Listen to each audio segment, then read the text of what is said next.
Hey, what's up guys? GHST Neon here with another commentary video.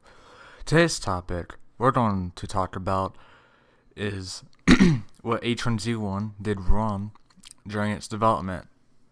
And I'm not just referring to one game here, I'm referring to both. Now, this is a pretty long video, so sit back, grab some popcorn or something, and enjoy.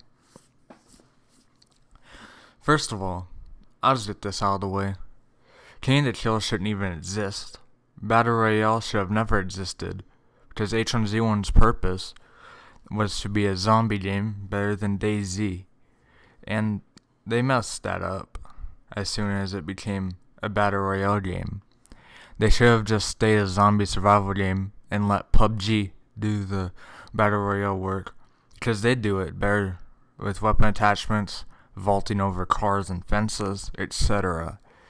PUBG has done loads of things better than Canaan, so I understand why it got way more popular. Another thing that went wrong is the crate system. Crates are okay, I guess, so you can personalize your gear, but the fact they make you waste real money to open them is really bad. It should have been like what PUBG did, where you can open the crates by playing the game and getting in-game currency just by playing in-game matches and use that currency to open the crates.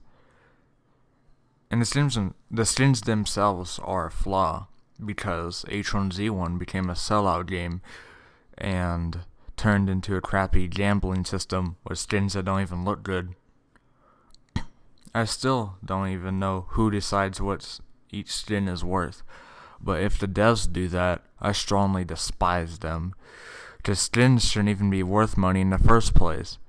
It should just be like getting skins from supply drops in Call of Duty, where you can't sell them to other people, and you can't gamble them. A huge mistake everyone knows is solely selling the game to Daybreak. That's why the game even became a shitty Battle Royale in the first place, and that's why the game split.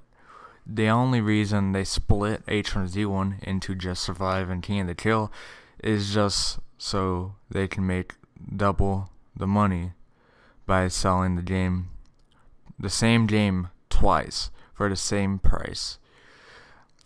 If they really cared about fans, they wouldn't have done Battle Royale, or if they did Battle Royale, just keep it as a side game mode instead of turning it into a spin-off game. Canaan is just like the Cleveland Show was to Family Guy. It's just a stupid spin-off that died easily. Having H1Z1 in the title of Canaan makes no sense, because no zombies are present, which means the H1Z1 virus is not even in KOTK's storyline, unless it takes place a few years into the future, where all the zombies in the area have died. I have no idea why they decided that Just Survive should be the one to remove H1Z1 out of their name, when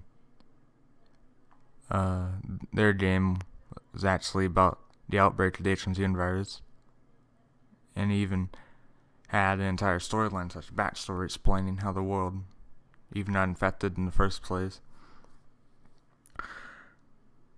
Something really bad that Just Survive did was Badwater Canyon. It's great and all that we're getting an entirely brand new map to explore and survive in, but it's not great when they release it into the live servers unfinished. The play area in Just Survive live servers currently, as of this video, is the same play area that was in test servers. So what was the point of releasing the huge update if it's nowhere near done? The Badwater Canyon map is twice the size of the original Z1 map and the Z2 map, so it's going to take probably months to actually get done, and that decision by the developers is pushing me to start looking out to DayZ as my main survival game instead of H1Z1, since DayZ's map was actually finished. And when they do expand the map, it's just a huge forest until they add buildings, unlike Just Survive, where if you step out of the play area, you instantly just lose all your health in 5 seconds. Airdrop tickets in Just Survive are broken now too, since the map is unfinished, so calling in the airdrop most likely leads to your airdrop drop-in outside the play area, meaning you can't get to it. And if you try to get to it, you just die. So the 5 cents you spent buying that airdrop ticket from OP Skins is gone now. Oh my god.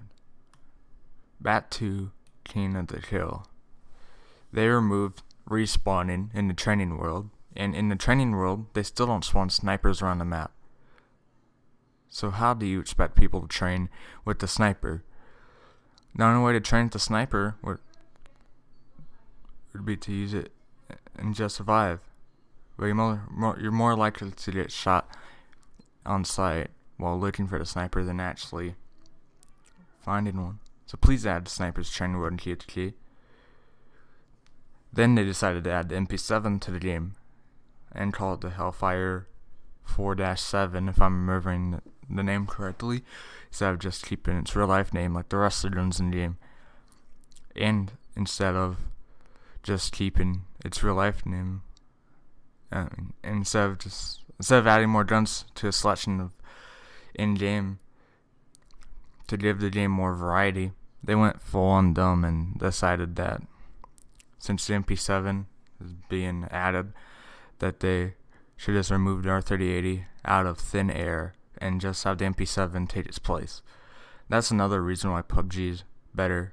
It has loads of different guns to choose from. Each game,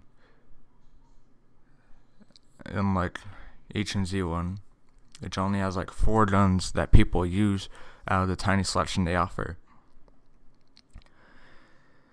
One last thing I remember that they screwed up badly on is that in both games, their guns still don't have attachments.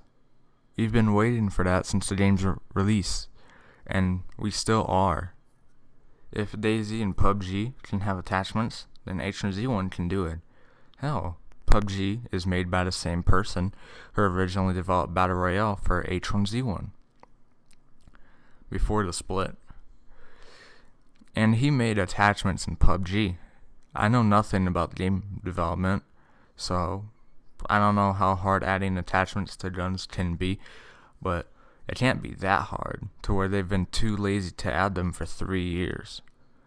The closest we have to weapon attachment in Canaan of the Kill is the remodeled AK-47 with a Ford grip on it. And despite the fact that it almost copies the AN-94, it still looks awesome. I'll even show a picture on screen of it if you still have yet to see it. I don't know much about guns, so don't hurt me about what I said about the AN-94. I can't think of any more times that H1Z1 messed up during development, but if you guys know of any more, let me know in the comment section down below. And do remember that H1Z1, both the games are in early access on Steam still, even though the game itself has been out since like around 2014 or 2015.